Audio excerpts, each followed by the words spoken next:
નમસ્કાર 24 hours news હવે જોઈએ અગત્યના સમાચાર। જમ્મુ કાશ્મીરમાં થયેલા કાયરતાપૂર્ણ આતંકવાદી હુમલાના વિરોધમાં વિશ્વ હિન્દુ પરિષદ બજરંગ દળ દ્વારા ધરણા પ્રદર્શન કરવામાં આવ્યું હતું અને આતંકવાદી પૂતળું બનાવવામાં આવ્યું હતું અને પાકિસ્તાની આતંકીઓનો ખાત્મો કરવામાં આવે તેવા સૂત્રોચ્ચાર કર્યા હતા। આ જે ઘટના છે એને હું સખત શબ્દોમાં વખોડું છું। વિશ્વ હિન્દુ પરિષદ વખોડે છે, બજરંગ દળ વખોડે છે। આ જે ઘટના છે એ ઘટના થયા પછી તાત્કાલિક એક દેશમાં એક નવો પાછો એક એ ચાલુ થઈ ગયો છે, જુવાળ ચાલુ થઈ ગયો છે, નેરેટિવ ચલાવવામાં આવ્યો છે કે આતંકવાદનો કોઈ ધર્મ નથી હોતો। તો હું સ્પષ્ટ શબ્દોમાં કહેવા માગીશ, આતંકવાદનો ધર્મ નહીં પરંતુ મઝહબ છે ને છે।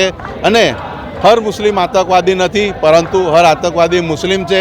હવે તમે સમજી શકો છો કે આતંકવાદનો મઝહબ કયો છે।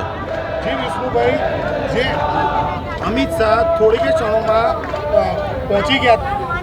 હવે સરકારનો નિર્ણય છે, સરકારના નિર્ણય પર આપણે કોઈ વાતચીત ચર્ચા ન કરી શકીએ, પરંતુ અમે માંગ કરી શકીએ કે સ્ટ્રાઇક કરવી જોઈએ। સફાયો કરવાની જ માંગ કરે છે।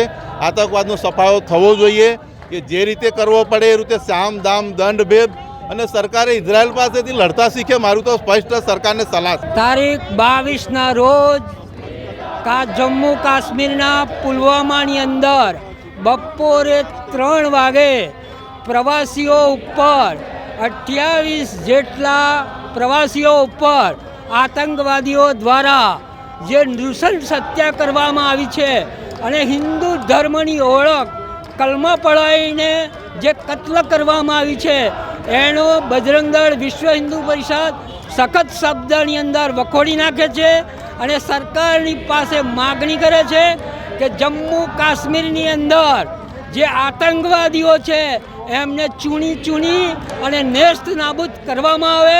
પાકિસ્તાનમાં રહેલા એમના આકાઓને પણ વળતો જવાબ આપવામાં આવે। ફરી આ પ્રકારનું કૃત્ય ન કરી શકે એ પ્રકારની સજા કરવામાં આવે એવી માગણી બજરંગ દળ અને વિશ્વ હિન્દુ પરિષદ કરી રહી છે।